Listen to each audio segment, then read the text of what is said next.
Invité à la confidence par Frédéric Lopez dans un dimanche à la campagne, Michael Gregorio s'est livré sur un épisode douloureux de sa vie. Le chanteur-imitateur s'est souvenu des attentats meurtriers du 13 novembre 2015 et son difficile retour au Bataclan. Sa voix est son outil de travail, et plus d'une fois, Michael Gregorio a imaginé une reconversion. En février 2020, l'imitateur prodige a en effet cru tout abandonner lorsque lui a été détecté un polype, doublé d'une hémorragie sur une corde vocale. La même inflammation qui fragilisa la carrière de Céline Dion, il y a quelques années. Totalement aphone, l'ancien protégé de Laurent Ruquier est passé sur la table d'opération pour pouvoir poursuivre sa carrière. C'était très compliqué, s'est souvenu dans Soir Mag celui qui a tout essayé pour éviter le billard.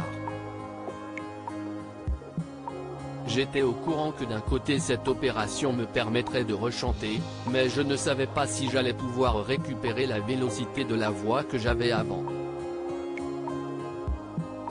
Quelques années auparavant, le baryton Martin avait su se dépasser au moment d'affronter une épreuve tout aussi compliquée.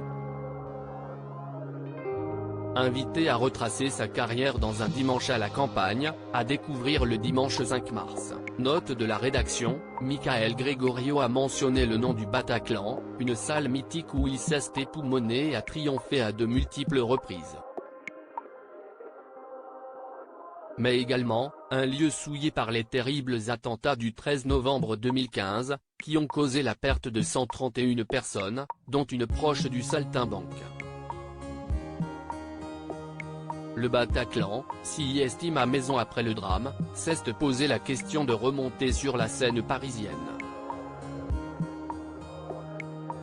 Sting a été le premier à s'y produire, et le maître du travestissement vocal lui a emboîté le pas, poussé par une force intérieure. C'était important pour moi, je crois que j'ai joué plus de 110 fois là-bas. S'y estime à maison, a-t-il confié à Frédéric Lopez, avant d'expliquer les différents leviers qui ont servi à activer son envie. La première fois, il y a un documentaire sur le Bataclan. Il y a plein d'artistes qui sont interrogés sur leurs souvenirs et j'arrive pour l'interview dans le bar à côté, et en fait là, je suis saisi et je n'arrive plus du tout à parler. Je me rends compte que la dernière fois que j'ai vu ma pote, c'était dans ce bar, donc j'ai la gorge nouée.